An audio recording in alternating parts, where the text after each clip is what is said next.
আল্লাহ পাক রব্বুল আলামিন সূরা ফালাক আর সূরা নাস এই দুইটার একটার মধ্যে 5 আয়াত আর একটা 6 আয়াত, মোট 11 আয়াত। ওই 11টা গিট যেন আপনার ক্ষতি করতে না পারে, এই 11 আয়াত আল্লাহ দান করছে।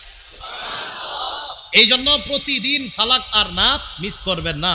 বাচ্চাদেরকে কি করবেন? ফালাক নাস পরে ফু দিবেন।